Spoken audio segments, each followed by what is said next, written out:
नमस्कार दोस्तों, धाकड़ science classes में आपका स्वागत है।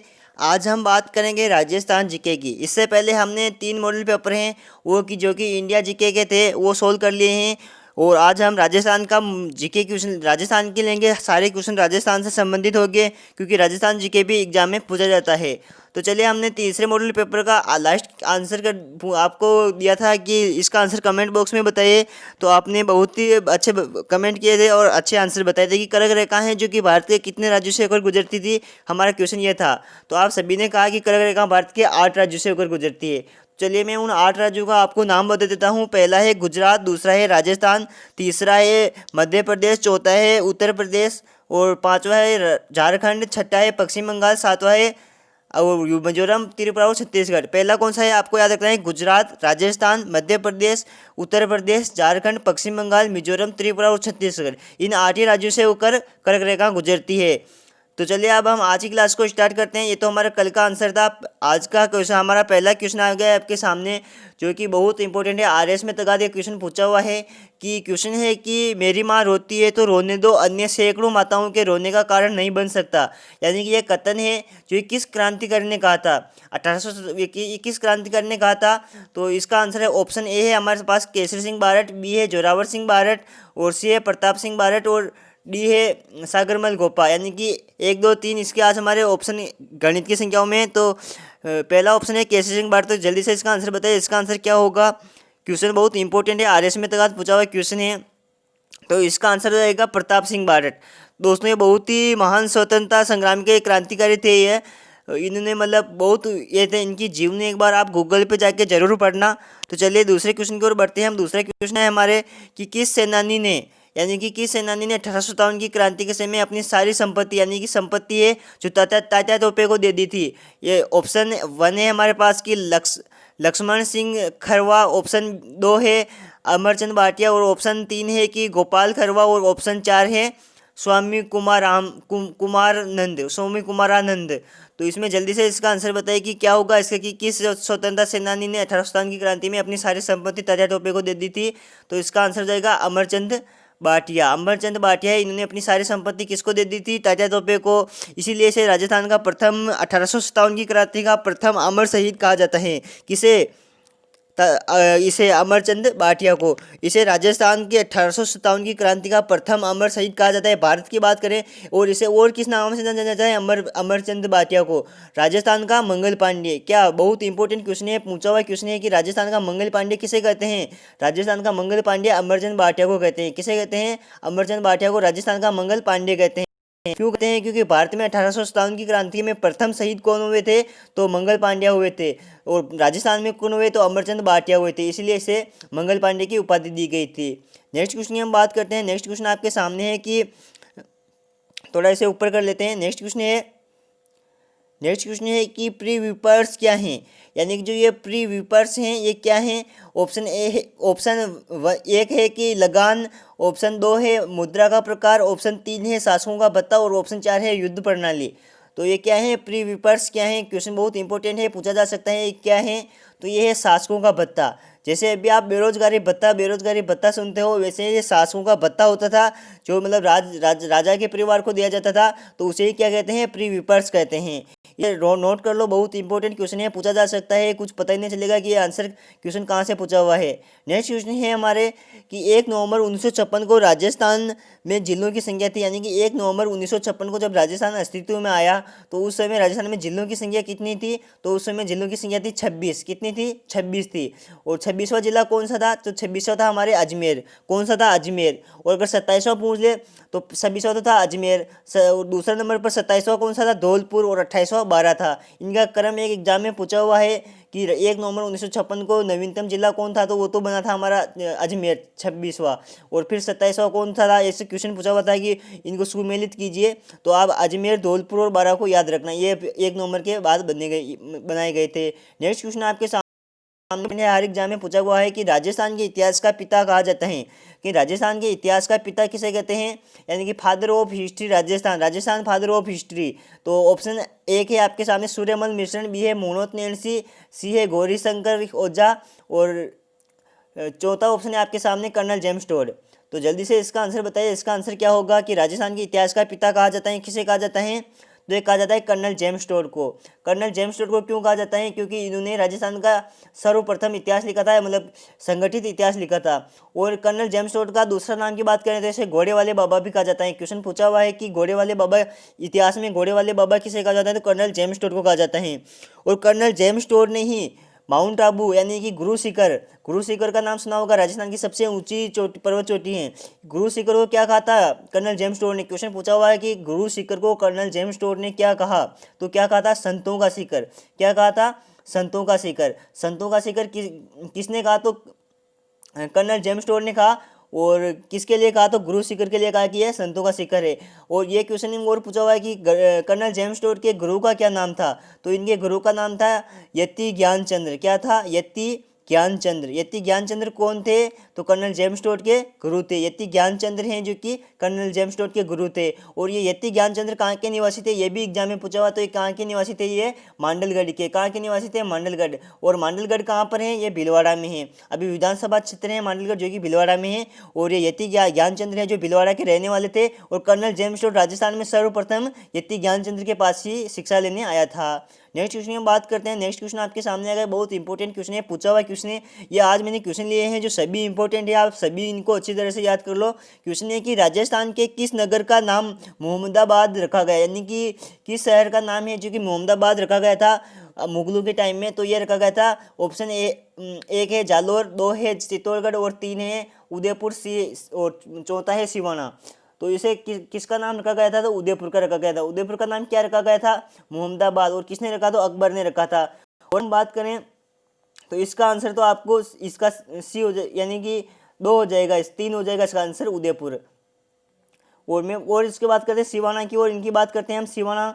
तो सिवाना की बात करते हैं कि सिवाना का नाम और क्या रखा था और चित्तौड़गढ़ का क्या रखा था। ये चित्तौड़गढ़ का तो हर एग्जाम में पूछा हुआ है कि चित्तौड़ का नाम क्या बदल के क्या रखा था? तो इसका नाम खिरजाबाद रखा था। क्या रखा था? खिरजाबाद। खिरजाबाद नाम किसका रखा था? खिरजाबाद तो चित्तौड़ का रखा था। और किसने रखा? तो अलाउद्दीन खिलजी ने। चित्तौड़ का नाम खिरजाबाद किस शासक ने रखा? तो अलाउद्दीन खिलजी ने रखा, उसके पुत्र के आधार पर ही। और सिवाना की बात करते हैं हम। ये सिवाना है आपके सामने, नाम खैराबाद रखा था। क्या रखा था? खैराबाद। खैराबाद किसने रखा था? अलाउद्दीन खिलजी ने रखा था खैराबाद।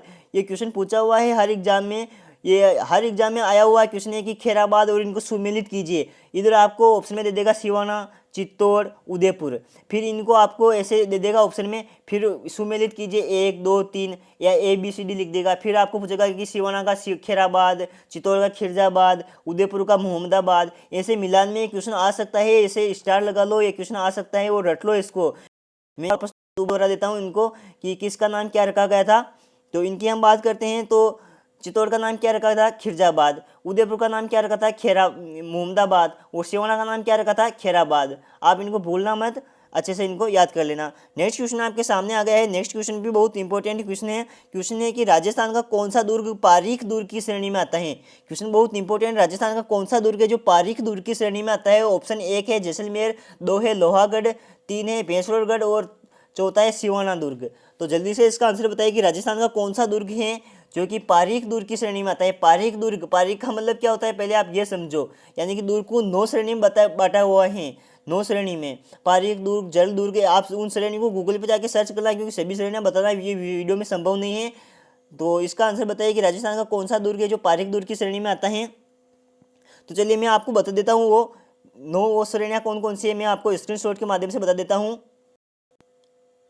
तो दोस्तों ये श्रेणियाँ आ गई आपके सामने कि दुर्गों की श्रेणियाँ होती हैं शुक्र नीति के अनुसार 9 श्रेणियाँ होती हैं। पहली श्रेणी आपके सामने एरन दुर्ग, दूसरे है पारीख दुर्ग, जो भी हमें पूछा है तो लोहागढ़ इसका आंसर जाएगा। मैं और आंसर बताऊंगा, जिसके चारों ओर खाइयाँ हो उसे क्या कहते हैं? पारीख दुर्ग कहते हैं। एक होती है पारीद दुर्ग, और हम बात करते हैं इसकी, और हम नीचे चलते हैं तो ये 9 श्रेणियाँ हैं। और दूसरे नंबर पर आपके सामने की वह या ओरण दुर्ग, और फिर दानव दुर्ग, जल दुर्ग या ओदक दुर्ग, गिरी दुर्ग और सैन्य दुर्ग और सहाय दुर्ग। ये नीचे है आपके सामने एक ये सहाय दुर्ग। तो ये 9 श्रेणियाँ होती हैं, इनका आप नाम अच्छे से याद कर लेना और किस किस में ये क्या क्या होती है ये आप अच्छी तरह से देख लेना। चलिए अब हम हमारे PDF की तरफ आ जाते हैं। ये क्वेश्चन है आपके सामने कि राजस्थान का कौन सा दुर्ग पारीख दुर्ग की श्रेणी में आता है। तो अभी हमने देखा है कि राजस्थान का ऐसा कौन है जो पारीख दुर्ग की श्रेणी में आता है, तो ये कौन सा है? लोहागढ़ दुर्ग हो जाएगा। जल दूर की श्रेणी में आ जाएगा और यह वन दूर की श्रेणी में आता ही है। और नेक्स्ट क्वेश्चन की बात करते हैं, लोहागढ़ दुर्ग किस में आ जाएगा, पारीक दुर्ग की श्रेणी में, जिसके चारों ओर खाइयां हो। नेक्स्ट क्वेश्चन है आपके सामने कि कुमारपाल प्रबंध के अनुसार चित्तौड़गढ़ का निर्माण करवाया था, यानी कि कुमारपाल प्रबंध है, इसके अनुसार चित्तौड़गढ़ दुर्ग है उसका निर्माण किसने करवाया था, या चित्तौड़गढ़ शहर या इसका निर्माण किसने करवाया था, तो इसका निर्माण करवाया था आपके चित्रांगद मौर्य ने। चित्रांग मौर्य है, ये फर्स्ट ग्रेड में पूछा हुआ क्वेश्चन है कि चित्रांग मौर्य है जिसने किसका निर्माण करवाया था, तो ये चित्तौड़गढ़ का निर्माण करवाया था। और ये जानकारी हमें किससे मिलती है, तो ये कुमारपाल प्रबंध से मिलती हैं। बप्पा रावल ने उसकी अच्छे से निर्माण करा था, लेकिन चित्तौड़गढ़ जो मेन किला है उसमें छोटा सा दुर्ग बना के इसने चित्रांगद मौर्य ने इसका निर्माण करवाया था। और मोकल ये भी इस मेवाड़ के शासक हैं जो चित्तौड़गढ़ दुर्ग से संबंधित है। नेक्स्ट क्वेश्चन है आपके सामने कि राजस्थान के किस किले में एक समान 9 महल है। बहुत इंपॉर्टेंट क्वेश्चन है कि राजस्थान का ऐसा कौन सा किला है जिसमें एक समान 9 महल है। ये क्वेश्चन पूछा जा सकता है इस बार कि राजस्थान का ऐसा कौन सा महल है जिसमें नौ महल एक समान है। ऑप्शन 1 है जयगढ़, दूसरा है लोहागढ़, तीसरा है नाहरगढ़ और चौथा है लोहागढ़। तो ये लोहागढ़ 2 बार आ गए हैं, इनमें से कोई नहीं होगा। तो जल्दी से इसका आंसर बताइए कि राजस्थान के किस किले में एक समान 9 महल स्थित हैं। तो इसका आंसर हो जाएगा कि किस किले में है, ये नाहरगढ़ में है। नाहरगढ़ कहाँ पर पड़ता है, जयपुर में पड़ता है। बी इसका तीसरा नंबर का आंसर इसका करेक्ट हो जाएगा कि नाहरगढ़ दुर्ग है जो कि जयपुर में है। और इस नाहरगढ़ दुर्ग का निर्माण किस शैली में हुआ है, क्वेश्चन पूछा हुआ है कि नाहरगढ़ किस में ये नौ महल हैं ये नाहरगढ़ दुर्ग में, इन 9 महलों का निर्माण किस शैली में हुआ, तो विक्टोरिया शैली में हुआ है। किसमें हुआ है ये, विक्टोरिया शैली में। विक्टोरिया शैली में लिख लो इसको, क्वेश्चन पूछा जा सकता है कि विक्टोरिया शैली में ये 9 महल है इनका निर्माण किस शैली में हुआ, तो विक्टोरिया शैली में हुआ है। नेक्स्ट क्वेश्चन की हम बात करते हैं। नेक्स्ट क्वेश्चन आपके सामने आ गया है, क्वेश्चन है कि राजस्थान के किस मंदिर को राजस्थान का खजुराहो कहा जाता है। क्वेश्चन बहुत इंपॉर्टेंट क्वेश्चन है, पूछा गया है क्वेश्चन कि राजस्थान के किस मंदिर को राजस्थान का खजुराहो कहा जाता है। बहुत इंपॉर्टेंट क्वेश्चन है, हर एग्जाम में पूछा गया, आपके भी पूछा जा सकता है। ऑप्शन 1 है ओसिया जो कि जोधपुर में है। ऑप्शन 2 है किराड़ो जो कि बाड़मेर में है। ऑप्शन 3 बाड़ोली जो कि एक बाड़ोली है जो चित्तौड़गढ़ में है, और ये वही है बाड़ोली जो चित्तौड़गढ़ की वाली है। और एक देलवाड़ा जो कि सिरोही में है। तो जल्दी से इसका आंसर बताइए, इसका आंसर क्या होगा कि राजस्थान में के किस मंदिर को राजस्थान का खजुराहो कहा जाता है, तो ये कहा जाता है किराड़ू मंदिर को। किराड़ू मंदिर कहाँ है, बाड़मेर में है। कहाँ पर है, ये भी क्वेश्चन पूछा स्थित हैं, तो ऑप्शन में जोधपुर, तो इसका आंसर क्या हो जाएगा, बाड़मेर हो जाएगा। बाड़मेर में कौन स्थित है, किराड़ू स्थित हैं। और ये कहाँ, ये प्रसिद्ध है दोस्तों, खजुराहो है जो कि एक मध्य प्रदेश का सबसे प्रसिद्ध मंदिर है। ये मतलब सबसे, आपने कभी देखा हो, गूगल पे जाके सर्च करो, बहुत प्रसिद्ध मंदिर है मध्य प्रदेश का खजुराहो जो कि राजस्थान में है। जो किराड़ू है, जो एक तो किराड़ू को कहा जाता है राजस्थान का खजुराहो, और एक और है यहाँ जगत अंबिका मंदिर है उदयपुर में, इसको भी किराड़ू की जैसे मतलब खजुराहो भी कहा जा सकता है। यहाँ भी उसी शैली के मंदिर है, किराड़ू शैली मतलब खजुराहो शैली के। नेक्स्ट क्वेश्चन है आपके सामने कि गंगा जमुना कुंड किस जिले में स्थित है। क्वेश्चन बहुत इंपॉर्टेंट है कि गंगा जमुना कुंड है जो राजस्थान के किस जिले में स्थित है। ऑप्शन 1 है सीकर, 2 है जोधपुर, 3 है धौलपुर और चौथा है बूंदी। तो जल्दी से इसका आंसर बताइए, इसका आंसर क्या होगा कि गंगा जमुना कुंड है जो राजस्थान के किस जिले में स्थित है, तो ये हो जाएगा बूंदी में स्थित है। बूंदी को इसलिए तो छोटी काशी कहा जाता है क्योंकि यहाँ मतलब गंगा यमुना कुंड है, और ये गंगा जमुना कुंड है जो कि एक उत्तराखंड में भी है। कहाँ है, उत्तराखंड की उत्तरकाशी में। उत्तराखंड की बात करें तो उत्तरकाशी में भी यह स्थित है, और राजस्थान में यह बूंदी में स्थित है। नेक्स्ट क्वेश्चन की हम बात करते हैं। नेक्स्ट क्वेश्चन आपके सामने आ गया है, क्वेश्चन है कि मुबारक महल का निर्माण किया गया था, यानी कि मुबारक महल का निर्माण किया गया था किसके द्वारा किया गया था, शासक पूछ रहा है। ये जो मुबारक महल है इसका निर्माण किस शासक ने किया था। ऑप्शन 1 है सवाई प्रताप सिंह, ऑप्शन 2 है सवाई माधो सिंह द्वितीय, ऑप्शन 3 है नारायण सिंह, और ऑप्शन 4 है सवाई जय सिंह द्वितीय। तो जल्दी से इसका आंसर बताइए, इसका आंसर क्या होगा कि मुबारक महल का निर्माण किसने किया था, तो इसका आंसर हो जाएगा 2 नंबर। 2 नंबर की बात करें तो सवाई माधो सिंह द्वितीय। सवाई माधो सिंह द्वितीय ने किसका निर्माण किया था, सवाई माधो सिंह का किसका मुबारक महल का निर्माण करवाया था। अभी एक क्वेश्चन में अगर एग्जाम में पूछ ले कि सवाई माधो सिंह का शासनकाल बताइए, यानी सवाई माधो सिंह द्वितीय का शासनकाल बताइए, तो इनका शासनकाल था 1880 से 1922। 1880 से 1922 तक ये जयपुर के शासक रहे थे। 1880 से 1922 यानी कि 42 साल, 20 और 22 यानी कि 42 साल ये शासक रहे थे सवाई माधो सिंह द्वितीय। नेक्स्ट क्वेश्चन की हम बात करते हैं। नेक्स्ट क्वेश्चन आपके सामने आ गया है, सहेलियों की बाड़ी का निर्माण करवाया था। बहुत इंपॉर्टेंट क्वेश्चन है कि सहेलियों की बाड़ी का निर्माण करवाया था किसने करवाया था, संग्राम सिंह प्रथम। क्वेश्चन ऑप्शन 1 है संग्राम सिंह प्रथम, ऑप्शन 2 है संग्राम सिंह द्वितीय, ऑप्शन 3 है फतेह सिंह, और ऑप्शन 4 है आपके सामने जगत सिंह द्वितीय। तो जल्दी से इसका आंसर बताइए कि सहेलियों की बाड़ी का निर्माण किसने करवाया था। सहेलियों की बाड़ी का निर्माण किसने करवाया था, जल्दी से इसका आंसर बताइए। ये कहाँ है, आपको पता ही होगा सहेलियों की बाड़ी, ऐसा कोई स्टूडेंट नहीं होगा जिसको पता नहीं होगा कि कहाँ है। ये कहाँ पर है, उदयपुर में स्थित है। कहाँ पर, उदयपुर में। तो ये उदयपुर में स्थित है सहेलियों की बाड़ी। इसका निर्माण किस शासक ने करवाया था, तो मेवाड़ का शासक ही होगा, बाढ़ का तो हो ही नहीं सकता। लेकिन ऑप्शन में भी चारों मेवाड़ के शासक है दोस्तों। तो इसका आंसर जल्दी से बताइए कि सहेलियों की बाड़ी का निर्माण किसने करवाया था। तो ये करवाया था संग्राम सिंह द्वितीय ने। किसने, संग्राम सिंह द्वितीय या राणा सांगा ने। क्या, राणा सांगा भी कह सकते हो आप इसको, या संग्राम सिंह द्वितीय भी कह सकते हो, एक ही नाम है ये, राणा सांगा। ये संग्राम सिंह प्रथम नाम का कोई व्यक्ति नहीं हुआ इतिहास में, ये ऐसे ही ऑप्शन में आपको मतलब कंफ्यूज करने के लिए डाल दिया है। और फतेह सिंह थे, इन्होंने करवाया नहीं, ये तो बाद के शासक थे। और जगत सिंह, इनमें आप दोनों में से कंफ्यूज हो सकते हो, इसलिए इसका आंसर क्या हो जाएगा, संग्राम सिंह द्वितीय या राणा सांगा। करेक्ट आंसर हो जाएगा राणा सांगा या संग्राम सिंह द्वितीय, जो कि सहेलियों की बाड़ी का निर्माण करा था और ये उदयपुर में स्थित है। नेक्स्ट क्वेश्चन आपके सामने आएगा कि विश्व प्रसिद्ध पटुओं की हवेली का निर्माण करवाया था। क्वेश्चन बहुत इंपॉर्टेंट है कि विश्व प्रसिद्ध जो पटुओं की हवेली है, इसका निर्माण किसने करवाया था। सबसे पहले तो आप ये बताइए कि यह पटुओं की हवेली कहाँ पर स्थित है। ये है जैसलमेर में। कहाँ पर है ये, जैसलमेर में। मैंने बीएसटीसी में बच्चों को बहुत कहा था याद कर लो पटुओं की हवेली कहाँ है, जैसलमेर में।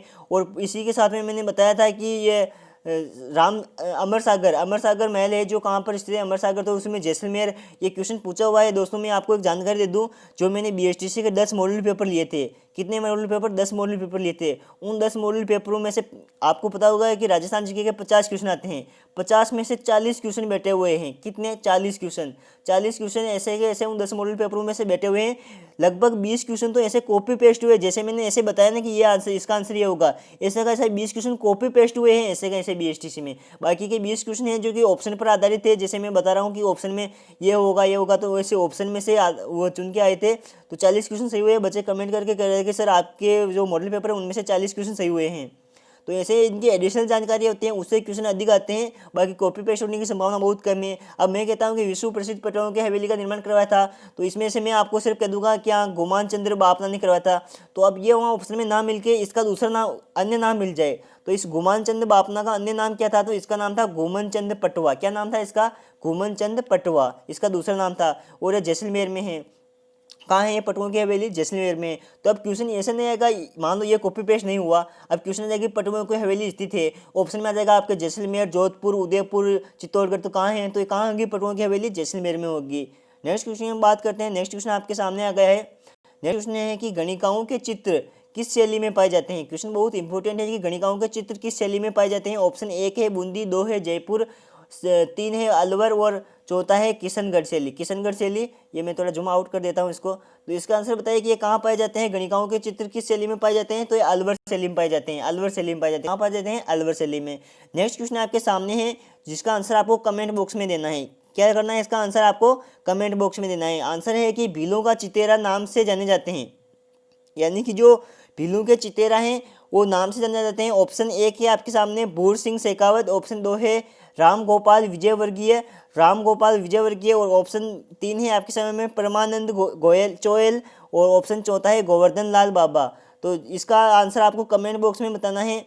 कमेंट बॉक्स में इसका आंसर क्या बताना है कि भीलू का चितेरा के नाम से जाने जाते हैं। ये क्वेश्चन इंपॉर्टेंट है, इसलिए मैंने इसको आपको कमेंट बॉक्स में आंसर करने के लिए कहा है। तो चलिए दोस्तों, आज का राजस्थान जीके वाला सेशन आपको कैसा लगा। अगर राजस्थान के जीके का आपको ये क्वेश्चन अच्छे लगे हो तो आप नेक्स्ट वीडियो में बात करिएगा आपको राजस्थान जीके के चाहिए, इंडियन जीके के चाहिए, कमेंट बॉक्स में ज़रूर बताइए। वरना मैं मेरे हिसाब से क्वेश्चन लेके आ रहा हूँ जो आपके लिए उपयोगी हैं, क्योंकि जो इंपॉर्टेंट क्वेश्चन है वही आपके लिए उपयोगी होंगे और जो एग्जाम में आएंगे वही आपके लिए उपयोगी होंगे। बाकी फालतू के क्वेश्चन से लेना देना कोई नहीं है। तो चलिए, जो इंपॉर्टेंट क्वेश्चन है वही लेके आता हूँ। इससे पहले मैंने 3 करवा दिया है और ये आज का चौथा मॉडल पेपर है जिसमें मैंने राजस्थान के लिए, बाकी इन तीनों में मैंने इंडियन जीके लिया था, बाकी इसमें ओनली फॉर राजस्थान जीके लिया है। तो चलिए, आज की क्लास कैसे लगी कमेंट बॉक्स में ज़रूर बताएं और इसका आंसर आप जरूर दें। और एक और सूचना दे देता हूँ मैं आपको, धाकड़ साइंस क्लासेस के यूट्यूब चैनल को अभी तक आपने सब्सक्राइब नहीं किया तो सब्सक्राइब कर लीजिए और बेल आइकन को दबा दीजिए, जिससे आपके पास नोटिफिकेशन जल्दी से आ सके। और अपने सभी दोस्तों के साथ इस वीडियो को शेयर करें जरूर। धन्यवाद दोस्तों, मिलते हैं नेक्स्ट वीडियो में।